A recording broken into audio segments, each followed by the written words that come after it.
जय जवान जय किसान। नमस्कार शेतकरी बंधू भगिनींनो, सचिन राठोड केसुला ऑफिशियल यूट्यूब चॅनलमध्ये आपले सर्वांचे स्वागत आहे। शेतकरी बांधवांनो, खरीप 2025 पीक विम्या संदर्भामध्ये एक दिलासादायक अपडेट आहे व तांत्रिक भारांकन बैठक या संदर्भामध्ये एक महत्त्वाची माहिती आजच्या व्हिडिओच्या माध्यमातून आपण पाहणार आहोत। खरीप हंगाम 2025 मध्ये पीक विमा संदर्भात पीक विमा कंपनीकडून घेण्यात आलेले सर्व आक्षेप केंद्रीय तक्रार निवारण समितीकडून फेटाळण्यात आले आहे। शेतकरी बांधवांनो, धाराशिव जिल्ह्यातील शेतकऱ्यांना आता 2025चा खरीप पीक विमा वितरणाचा मार्ग मोकळा झाला आहे। धाराशिव जिल्ह्यातील शेतकऱ्यांना एकूण 336 कोटी रुपयाचं पीक विमा देण्यासाठी कंपनीकडून कॅल्क्युलेशन केले होते। पीक विमा कंपनीकडून यावरती जोरदार ॲक्सेप घेण्यात आले होते। हा जागा पकडत कंपनीने तालुका स्तर असो, जिल्हा स्तर असो, विभागीय स्तर असो, राज्य स्तरावरती ॲक्सेप नोंदवण्यात आले होते।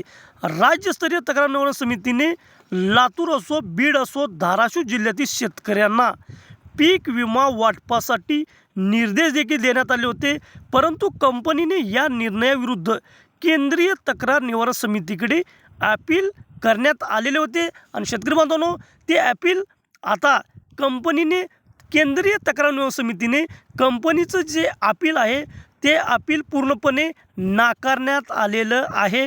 म्हणजेच शेतकरी बांधवांना पीक विमा 2025चा वितरणाचा मार्ग मोकळा झालेला आहे।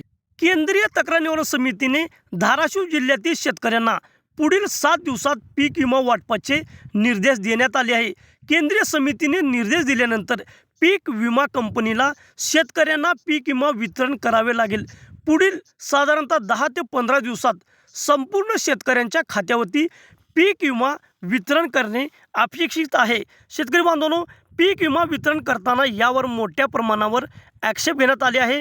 राजकीय कारस्थान व भ्रष्टाचार यामुळे पीक विमा विलंब होत आहे असा आरोप करण्यात आले आहे।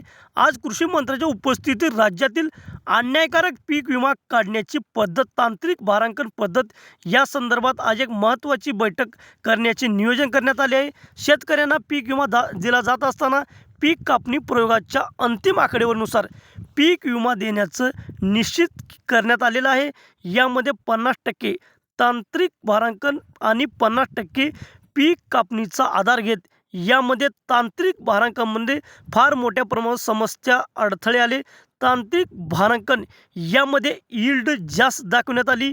यामध्ये राज्यातील बरेच शेतकरी बांधव पीक विम्यापासून वंचित राहिलेले आहेत। शेतकरी बांधवांनो, खरीप हंगाम 2025 पासून जी नवीन पीक विमा धोरण आणले यामध्ये बरेच शेतकरी बाहेर पडलेले आहेत। बऱ्याच शेतकऱ्यांना या योजनेचा लाभ मिळाला नाही।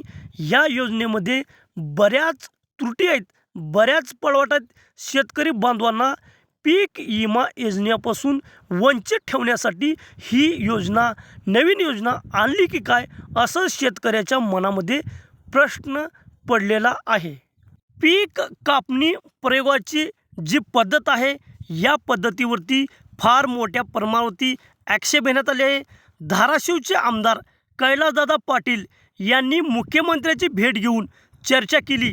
त्याचप्रमाणे तुळजापूरचे आमदार राणा जगजितसिंह पाटील यांच्या माध्यमातून कृषी मंत्र्याबरोबर एक बैठक घेण्याचे ठरवलेले आहे। शेतकरी बांधवांनो, आता त्या बैठकीमध्ये काय निर्णय लागेल याकडे संपूर्ण महाराष्ट्राचे लक्ष लागलेले आहे।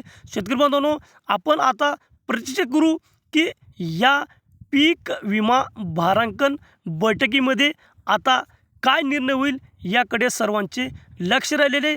आणि शेतकरी बांधवांनो, धाराशिव जिल्ह्यातील शेतकरी बांधवांचा खरीप 2025चा पीक विमाचा मार्ग आता मोकळा झालेला आहे आणि राज्यातील ज्या जिल्ह्यातील शेतकरी बांधवांचे प्रश्न अद्यापी 2025च्या पीक विम्याविषयी आहेत ते बी लवकरात लवकर सोडविणे गरजेचे आहे। धन्यवाद शेतकरी बांधवांनो, पीक विम्याविषयी असेच नवनवीन अपडेट पाहण्यासाठी आपण सचिन राठोड केसुला ऑफिशियल यूट्यूब चॅनलला भेट द्या।